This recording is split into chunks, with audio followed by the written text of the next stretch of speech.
Hello students, I am Seema Kushwaha from Bharati group of college. आज हम पढ़ेंगे पेपर फर्स्ट का, जिसमें हमारा टॉपिक है रिलेटिविटी, जिसके अंतर्गत हम पढ़ेंगे निर्देश तंत्र। निर्देश तंत्र क्या होता है? वह निकाय जिसके सापेक्ष कण की स्थिति को व्यक्त किया जाता है उसे निर्देश तंत्र कहते हैं। अर्थात किसी भी कण या पिंड की स्थिति को किसी भी बिंदु के सापेक्ष यदि व्यक्त किया जा रहा है तो वह निर्देश तंत्र कहलाता है। जिस प्रकार से हम इसे उदाहरण के लिए मानते हैं कि हिमालय की स्थिति क्या है,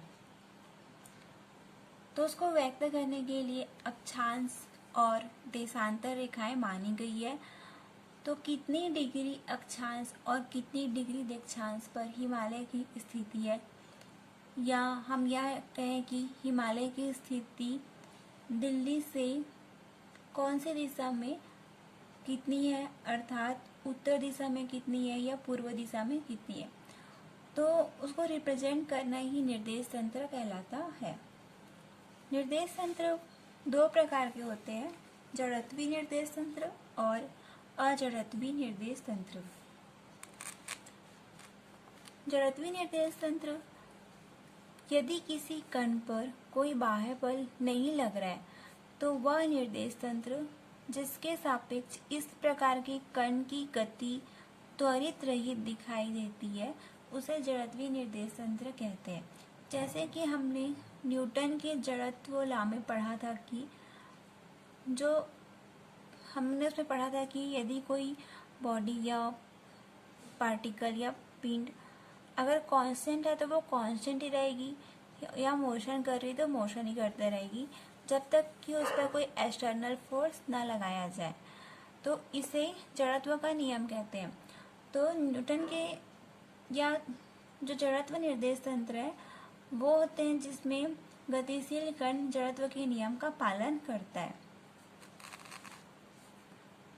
बाह्य बल की अनुपस्थिति में इस प्रकार के निर्देश तंत्र में कण नियत वेग से गति करता है। यदि बल F=0 हो तो इस फॉर्मूले की हेल्प से हम यह कह सकते हैं कि V नियत है, कांस्टेंट है, अर्थात वापस हम जड़त्व के नियत पर पहुंच जाते हैं। अब हम सेकंड देखते हैं अजड़त्वीय निर्देश तंत्र। वह निर्देश तंत्र जिसके सापेक्ष कण की स्थिति बाह्य बल की स्थिति में भी त्वरित दिखाई देती है उन्हें जड़त्वीय निर्देश तंत्र कहते हैं। ये जड़त्व के नियम का पालन नहीं करते। यहाँ पर जड़त्व के नियम का पालन नहीं होता। जब निर्देश तंत्र या प्रेक्षक त्वरित वेग से गति करते हैं या स्वयं के सापेक्ष घूर्णन गति करते हैं तब इनके सापेक्ष अन्य कण की गति बाह्य बल की अनुपस्थिति में भी त्वरित दिखाई देती है। ऐसे निर्देश तंत्र में न्यूटन के नियम प्रथम एवं द्वितीय नियम वैध नहीं रहते हैं। क्योंकि पृथ्वी अपने अक्ष पर घूर्णन गति कर रही है, अतः पृथ्वी पर स्थित प्रत्येक निर्देश तंत्र अजड़त्वीय होता है। परंतु इस घूर्णन वेग से उत्पन्न त्वरण अति न्यून होता है, जिसके कारण पृथ्वी पर स्थित निर्देश तंत्र व्यावहारिक रूप में जड़त्वीय मानते हैं।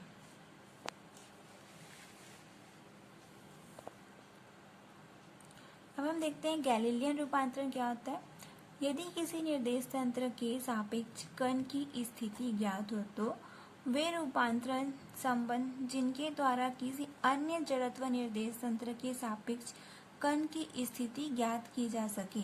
यदि किसी स्थिर निर्देश तंत्र के सापेक्ष कण की स्थिति ज्ञात हो तो वे रूपांतरण संबंध जिनके द्वारा किसी अन्य जड़त्व निर्देश तंत्र के सापेक्ष कण की स्थिति ज्ञात की जा सके उन्हें गैलीलियन रूपांतरण कहते हैं।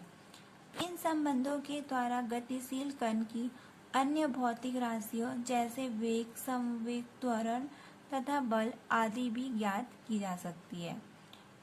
मतलब इन जो संबंध के द्वारा जो गतिशील कण है कि भौतिक राशियां जैसे वेग हो गया, संवेग हो गया, त्वरण, बल इसे भी ज्ञात की जा सकती है। अब हम निकालते हैं कि स्थिति का रूपांतरण क्या है। सपोज S एक निर्देश तंत्र है, मूल बिंदु O के सापेक्ष बिंदु P का स्थिति सदिश है, वो है R है, जिसके निर्देशांक x, y, z है। यहाँ पर हमने स्थिति निर्देश तंत्र S और गतिशील निर्देश तंत्र S' बनाया गया। ये हो गया स्थिति निर्देश तंत्र और ये S' है, वो है गतिशील निर्देश तंत्र S'। तो यहाँ पर S एक निर्देश तंत्र होगा, मूल बिंदु O के सापेक्ष बिंदु P का स्थिति सदिश है, R वेक्टर है, जिसके निर्देशांक है x, y, z। तो यहाँ पर OP vector equal to R vector हो जाएगा IX, ISJY और KZ कंपोनेंट के रूप में लेंगे। तो यहाँ पर IJK निर्देश तंत्र S की तीनों के सापेक्ष एकांक सदिश है, यूनिट वेक्टर है। एक अन्य निर्देश तंत्र S' जो प्रारंभ में निर्देश तंत्र S' के साथ पूर्णतः संपादित था, नियत वेग v से इस प्रकार गति करता है कि S' की तीनों अक्ष हो जाएंगे इसके S', x', y', zx। निर्देश तंत्र S की तीनों अक्ष हो जाएंगे x, y, z, दोनों क्या समांतर है। t समय पश्चात O पर स्थिति प्रेक्षक के सापेक्ष O का स्थिति सदिश होगा। यहाँ पर t समय पश्चात O पर स्थिति प्रेक्षक के सापेक्ष O' का स्थिति सदिश होगा, O' equal to VT।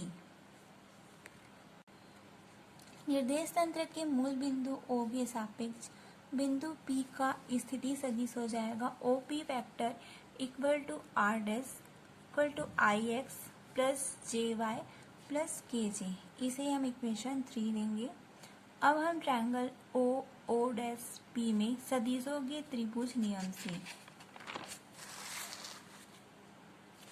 OO'P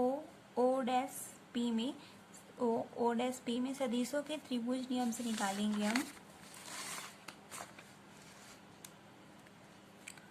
OP vector equal to O' plus O'P।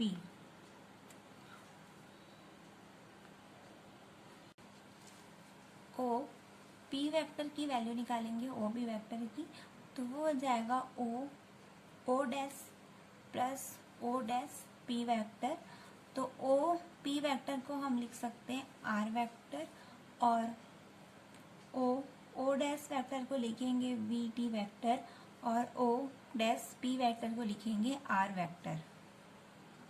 यहाँ से हम R वेक्टर की वैल्यू निकालेंगे R' वेक्टर की, तो ये हो जाएगा R vector minus V vector VT vector. इसे हम इक्वेशन 4 लिखेंगे। यदि स्थिर जड़त्वीय निर्देश तंत्र S के सापेक्ष गतिशील निर्देश तंत्र S' के वेग के घटक Vx, Vy, Vz हो, तब यहाँ पर अगर जड़त्वीय निर्देश तंत्र S है, उसके सापेक्ष गतिशील निर्देश तंत्र S' के वेग के घटक यदि Vx, Vy, Vz हो, तब V वेक्टर इक्वल टू होगा I Vx plus J Vy K Vz। तो यहाँ पर हो जाएगा I x' plus J y' plus K z'। तो इसे हम कंपोनेंट के रूप में लिखेंगे IX plus JY plus KJ minus I VX plus JVY plus K VZ। अब गुणांकों की तुलना करने पर जो कोफिशिएंट है उसका कंपेयर करेंगे, तो x' इक्वल टू होगा x minus VXT, y' equal to होगा y माइनस VYT और z' इक्वल टू होगा z माइनस VZT। यदि निर्देश तंत्र एच डैश केवल x दिशा में ही v वेग से गति करता है, यदि जो निर्देश तंत्र है एच डैश वो केवल x दिशा में ही v वेग से गति करता हो, तब x डैश इक्वल टू होगा x माइनस वी टी। इसे हम नाम दिए इक्वेशन 6। इक्वेशन 4, 5, 6 स्थिति के लिए गैलीलियन रूपांतरण समीकरण कहलाता है। अब यहाँ पर हम विस्थापन का रूपांतरण निकालेंगे। तो यहाँ पे हम दो फ्रेम लिए हुए, एक एच डैश एस और एक एच डैश। माना स्थिर निर्देश तंत्र एस में बिंदु P और Q के स्थिति सदिश है, वो r1 वेक्टर है और r2 वेक्टर है। तो यहाँ पर इनके मध्य विस्थापन होगा PQ equal to D vector. तो यहाँ पर PO का जो डिस्टेंस है वो है r1 वेक्टर है और OQ का जो डिस्टेंस है वो है r2 वेक्टर है। यहाँ से OQ डैश है r2 वेक्टर और O डैश P है r1 वेक्टर।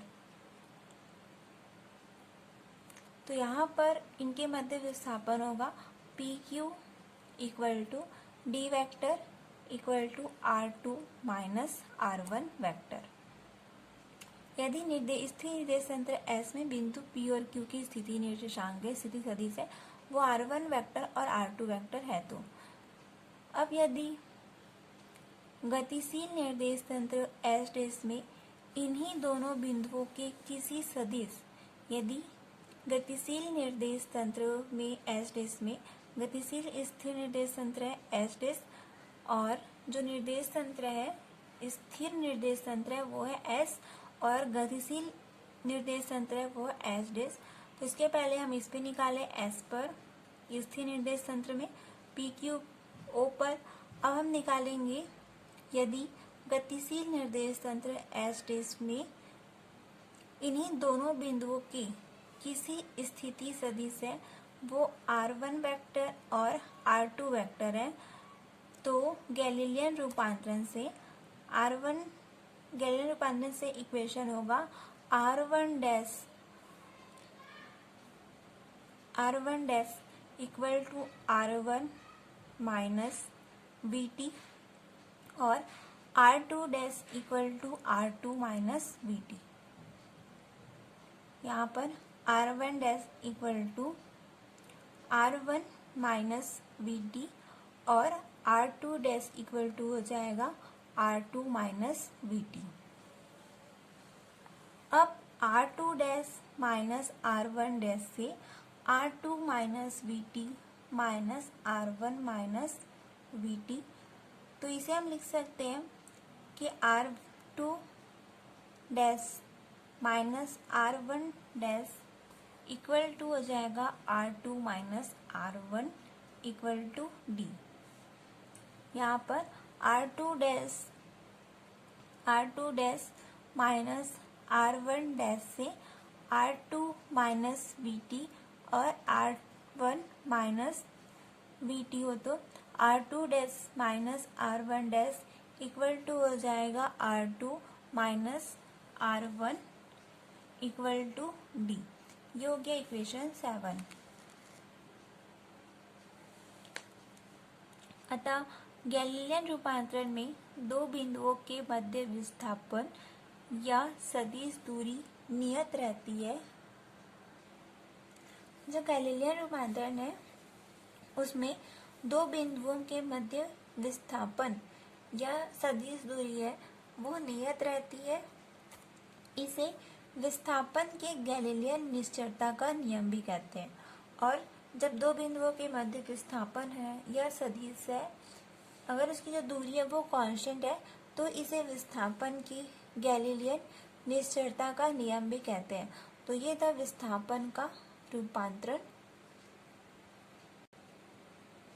जिसमें हम पढ़े कि दो निर्देश तंत्र लिए एस, एक निर्देश तंत्र एस लिए और एक गतिशील निर्देश तंत्र लिए एच डैश।